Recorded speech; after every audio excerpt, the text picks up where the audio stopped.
Bitcoin has come back down to $40,000.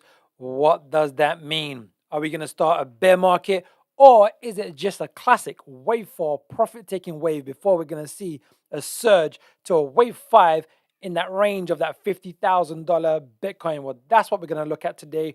Probabilities, never certainty. So if you like today's content, like, subscribe, hit the bell notification. If you don't know me by now, my name is Jiggy. I'm the award-winning author of The Extraordinary New Venture Capital Opportunity, How to Invest Like a Pro. Been featured in the best-selling book, High Probability Trading Strategies, back in 2008, where I only used to focus on currencies, but now exclusive on cryptocurrency. So let's dive straight in. So we're looking at a daily chart with Bitcoin. And if you look at this with clean, objective eyes, I'm just going to drop the lines here. We'll see we're forming what looks like a textbook 1, 2, 3, 4, 5. However, we did a video not that long ago, and what we said was it looked like a 1, a 2, a 3, and it looked like a 4 forming here, and we're waiting for the next bullish reversal. However, we made a lower low, so we now need to be objective and mechanical and stand back and go, okay, we made a lower low, so this can't be the wave 4, but this looks like a wave 4, and then we're potentially going to make a wave 5. Now, there's a couple of rules with wave 4s that we want to be really, really familiar with. So I'm just going to jump into my course.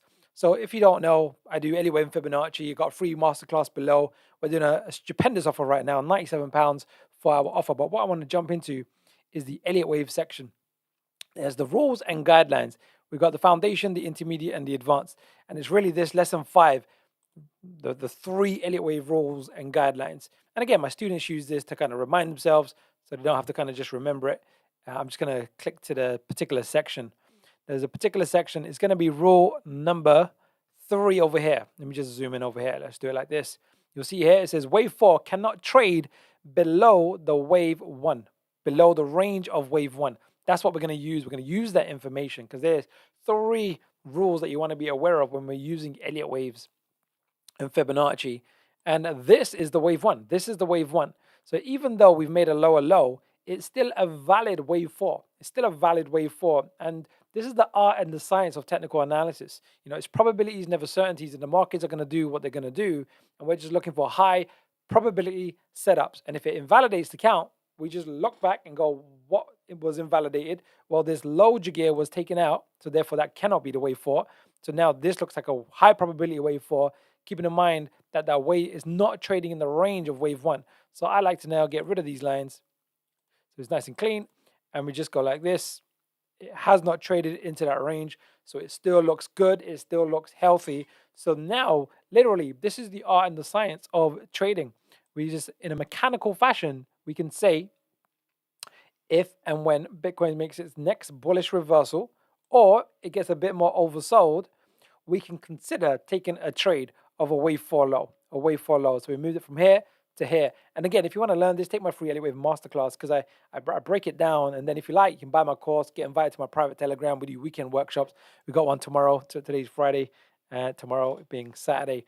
So what I want to do here, a couple of things. One is first, we're going to jump into a weekly chart, top left, the macro degree count or impulsive momentum is bullish, right? The blue line and the red line are pointing up. So we're only looking for long positions because the trend is your friend. Ride it until its end, until it reaches its bend. Now on the daily, where I keep my chart, daily chart, I keep it on the top right. Again, we're waiting for the next bullish reversal. Or what you can do is to move. If you're a day trader, a lot of people get in and out of Bitcoin on a day-by-day basis, holding positions for 1, 2, 3, 4, 5 days. And some are more swing traders holding it for 1, 2, 3, 4, 5, 6 weeks. And both are correct in terms of depending on your personality and your business plan. But we're going to jump into a 4-hour chart just to break this down because there's a couple of key patterns that we want to be aware of. And it will tell us, because how I use Bitcoin is it gives me a macro indication of the market. When this happens, the low caps, everyone panic sells. And then when this happens on the upside, everyone gets very optimistic. So if we break this high over here, that's going to be a very optimistic sign for the entire market. Even though it's short term, if we break above this high, this is what I'm looking at from the context. All your low caps are probably going to have a 20, 30, 40, 50% up in price because there's a lot of bullishness, especially if we approach 50,000, which I think we got a high probability of doing. So now we're just going to jump into the bottom of the left chart. This is where I keep my 4-hour chart. It's the same, but what we're going to be able to do is just deduce a bit clearer these wave structures. So what we're looking at here is a wave one. It's the same count. It's exactly the same count. 1, 2, 3. Originally, in my last video, I said this looks like a potential wave 4 here, but that's been invalidated now. So we go, okay, this looks like the wave 4 here. This looks like the wave C. This looks like the wave A. And this looks like the wave B. And again, this is the nature of trading. We do probabilities, never certainties. We take the information that we have, we make our judgment call. And that's why we're looking for, if we're entering a position, we want the market to enter us into the position on a 1-bar high or on a swing high, because again, it increases the odds, increases the probability. So now looking at it like this, we go, okay, now we've got a very clean count. So now we want to see what are let's do the analysis for the wave 4. So we're going to do, first of all, do a measure of the wave 3. So we're going to measure wave 3. And wave 4 is typically 38, 50 to 62% of wave 3. And we see it's in that range. But that in itself is not enough information. What we also want to do is we want to measure wave A, which is, I'm just going to show you this. This is very, very powerful. Very, very powerful. We're going to measure this wave here and project it down from here. So in the course, I think I covered it. Let me just show you exactly what we're doing. So I'm just going to go to the Fibonacci section of the course. Fibonacci, we're going to look at the ABC corrections. So we're going to go for, there's wave 4. This is the retracements of wave 4. Well, we've done that already. What we want is the ABC extensions. Here we go. This one here. This lesson 18 where it says fib price extensions of wave C. I just want to show you the ratios. So if you're using this, you know what ratios you're going to be using. It's over here. So what we're saying over here, let me just make it a full screen so you can see it clearly. Let me pull this up. What we're saying here is we're going to measure wave A and we're going to project it from wave B. And typically wave C is 100% of wave A is the most common. The minimum tends to be 62% and the maximum tends to be 162%. And when these ratios coincide with each other and they form a cluster, these are key psychological points. And more often than not, you'll see a reversal at the end of a high probability wave 4, especially when you got momentum, pattern, and price in your favor. And that's what we're looking for. We're looking for high probability setups all the time, all the time, all the time. Let me just get rid of these lines and then we'll jump back into our live chart. Okay, did you get it? You can quiet yourself there. All right, so let's just get rid of these lines. Yeah, let's go. Okay, cool. All right, so now what we're going to do is we're going to measure it. So literally there's a tool called trend-based fib extensions. That's what it's called on this particular software. Software is TradingView. We're going to measure it. We're going to project it from this high. And you'll see these two lines, these two. So this gives us our range of saying, okay, we're in this typical wave 4 range of pattern, time, and price. Now, then we can pull up a momentum indicator. Now, what we want from a momentum perspective is a smooth momentum that just helps us pick the lows and the tops. And there's a few different settings. I like to use, again, on a lower degree. I don't tend to normally look at lower degree time frames, to be honest. I normally look at just the weekly and the daily charts. You know, and there's pros and cons to using different settings because these are lagging indicators because it's taking past information. But we're just trying to see, does it pick these bottoms quite well? And this one does. The setting on this one, if you're used to indicators, is 13855. These are Fibonacci numbers, and we can see that we've got a bullish reversal. Now, I don't trade these short-term time frame. I do use swing trading if I am trading, but I'm using Bitcoin as an indicator. So really, I'm just going to ignore Bitcoin from a trading perspective. Now, what I want to really get across is if this is a wave 4 low and it holds, and it doesn't trade into this range of wave 1. Where is the next price surge likely to be, right? That's what I want to focus on today. Because if it does occur that way, even if it's short term, the markets are so, it's like the emotional beings, right? Everyone overreacts to Bitcoin's movement in price, and we want to leverage that information to our advantage. So what we're going to now do is wave 5, right? So we're going to go wave 5. So I'm going to just go back a lesson in my thing. And by the way, if you want to learn this, I got a free Elliot Wave and Fibonacci Masterclass. It's in the link below. And if you want to buy the course right now, you'll see this is $997, but it's a discount right now. You'll see it's buy now, £97. It's ridiculous, the offer that we're doing. It's phenomenal. People are getting great value. So what we want to do here is end of wave 5. So here we see this. There's a few different ratios we want to take into consideration, but this particular one I find to be the most useful. When combined with some of the others, I'm going to use two of them. I'm just going to show you one here. Is this one here. We're going to basically, sometimes, it looks like magic, especially when it plays out, but it's probabilities, never certainties. But we're going to measure wave 1 to wave 3 and project it from the wave 4 low. And then the wave 5 is these typical ratios. And if it hits those ratios, we can project with high probability what's likely to occur. Not guaranteed to occur, but likely to occur. Yeah, I was going to say, when these chart patterns play out, it looks like magic. And Arthur C. Clarke said it nicely. He said, any advanced science or technology is indistinguishable from magic. And what we're doing is advanced sciences. And the science is psychology or sociology, like all combined. So what we're going to do now, let's just say we're happy with this wave 4 low. Let's say we're happy with this. I like to put a question mark here to remind myself that we do probabilities, never certainties. Right? We don't want to get into the false belief that we know what's going to happen. We don't know what's going to happen, but this is high probability. Now, if it does unfold, we'll tend to get a 5-wave structure, 1, 2, 3, 4, and then a 5. We're going to focus on where would be the likely price target for a wave 5 structure. So all we're going to do is going to do exactly what we saw in the lesson, but I'm going to do it on the side here so it's nice and clear for you to see. Bottom of wave 1, top of wave 3. It's 3 clicks on this one, and then this low. This low is not confirmed, so we're just speculating here, but it just gives us a good indicative feel for what's likely to occur.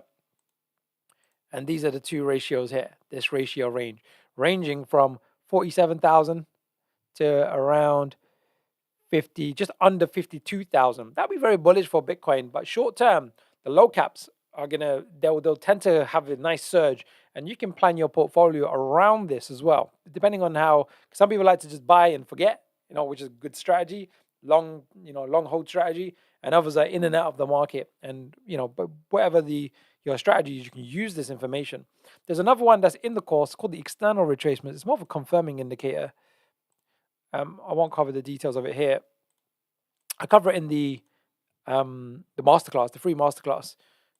But you see, this is a confirming indicator saying this area here is more highly probable. But often you will tend to get even short-term panic buying. So I wouldn't be overly surprised if we see this area. So we've got two zones over here. And what tends to happen with these psychological resistance zones is if it goes past one, like if it goes like this and it passes it will tend to, almost like a magnet, go to the next one. Right? And that's quite common, very, very common. And I've also found, in most markets, this 100%, this red line is the most common. But in crypto, 1.618 is not that uncommon, especially when there's a few other things that are happening. So we might see an overextension. An overextension is where it's like FOMO, fear of missing out, and there's this panic buying demand that happens, which is 58,000. But these are the more highly probable zones. So now let's just summarize, right? I want to summarize. I want to think. All right, Bitcoin is like the king, it's the daddy, it's the grandfather, and the way it feels, its feeling passes over to the rest of the market. So when Bitcoin's feeling bullish based on the price action, everything gets optimistic. I was saying this to someone the other day. I was like, it's almost like it's the daddy, and the way daddy feels, the children feel as well, but more wild. So when daddy is feeling upset and depressed, man, the kids are like lower than low, and therefore the price tanks. These are like low caps. And when daddy's feeling confident and optimistic, man, kids are like top of the world, and you'll see massive price movements. And this is the way I like to use Bitcoin as a macro indicator, almost like the stochastics RSI itself.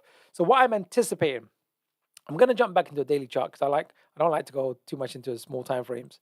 It's much more noisy on small time frames. So let's just get rid of this. We'll get rid of these. We'll just clean this up. Just want to clean this up here. And then we'll wrap up. All right, so this is what we drew already. Let me just get rid of this for a second. Let's just get these numbers in play. Bang.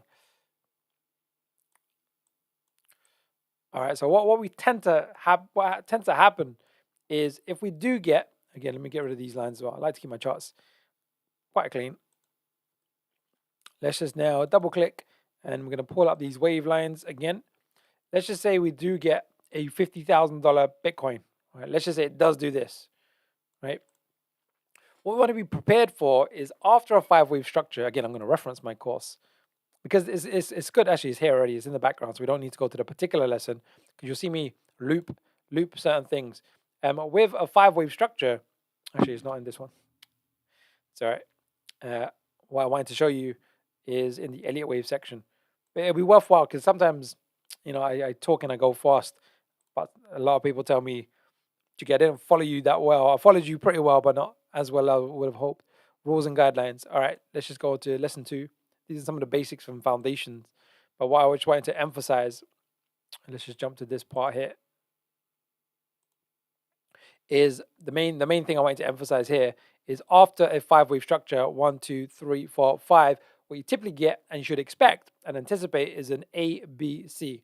Markets moves in 5s and 3s, 5s and 3s, more often than not. Not every time, not perfectly, but probabilities, never certainties. So when we're looking at Bitcoin and we go, okay, do you get if it unfolds, if being the operative words, not when, it's if.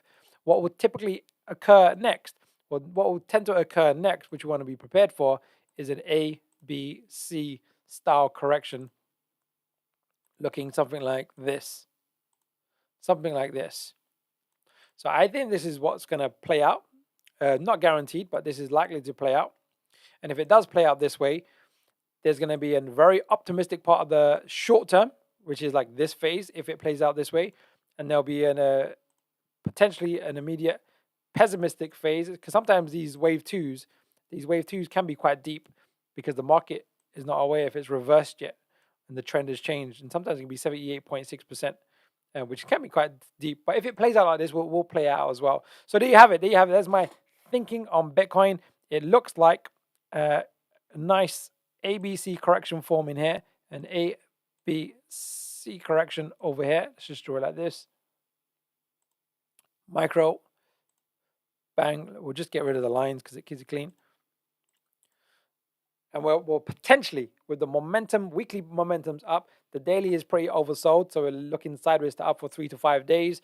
The lower degree time frames is broken down quite nicely. There's a few other things we can do, but we may see a surge in the market for 3 to 5 days, give or take. But then we want to be hyper aware of this potential correction that follows. Now, actually, let's finish on one last thing.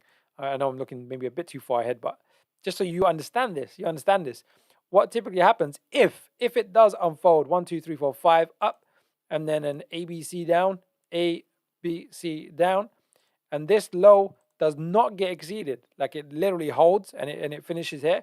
What tends to come next is an impulsive wave 3. That is where it will be much clearer that the bulls are back in town, especially if we break the previous high. If we break the previous high, which would be something like this, as in the short-term previous high, that will give a lot of confidence to the market from a psychological standpoint. But I'm getting ahead of myself because this hasn't unfolded yet, and it's not best practice to go too far ahead with speculation because we're just looking at the probabilities. But because I use Bitcoin as a macro indicator for low caps, for pads are incredibly low right now. I can't believe how cheap some of them are. To be honest, I'm loading up on some of them to go, man, I can't believe that. If you said to me 2 months ago, some of these pads will be the prices that they are today, I said, unlikely. But it is what it is. It is what it is. So there you have it. So that was a Bitcoin update. If you want to learn how to do Fibonacci and Elliot Wave at a high level, but I break it down in layman's terms, foundation, intermediate, advanced, and how to combine the two, because many people just use one or the other. What you want to do is combine momentum with pattern and with price. And individually, they're pretty good indicators, but when all three coincide, it's like a powerhouse combination. So then the probability becomes good and then becomes very high. Again, but it's probabilities though. It's probabilities, never certainty. So like, subscribe, hit the bell notification, take the free Elliot Wave Fibonacci Masterclass. Let's finish on a quote. Let's go with, I'm going to go with chapter 8 today. Chapter 8, Henry Ford. It has been my observation that most people get ahead during the time that others waste. We're still in this fearful part of the market. Very fearful. Like, it is insane how low some of these low caps have gone. It is insane. But it's not a reflection of the project. It's a reflection of psychology. It's the reflection of fear. It's the reflection of depression. It's the reflection of lack of optimism. Because the markets are speculate, like the speculation is what drives it. Fear and greed is what drives it, whether it's stocks, whether it's commodities, whether it's the forex markets, or whether it's cryptocurrency, Bitcoin, or the lower caps. So I personally use Bitcoin as the macro indicator. So it's about keep practicing, keep learning. So if the market, and we do get this surge, this last leg for 3, 4, 5, 6, 7, 8, 9, 10 months, if we do, which is highly probable but not certain, if we do get it, you're going to be well versed to leverage it and be ahead of the game. So you're anticipating it so you can act on that anticipation. All right, like, subscribe, and I'll see you very, very soon.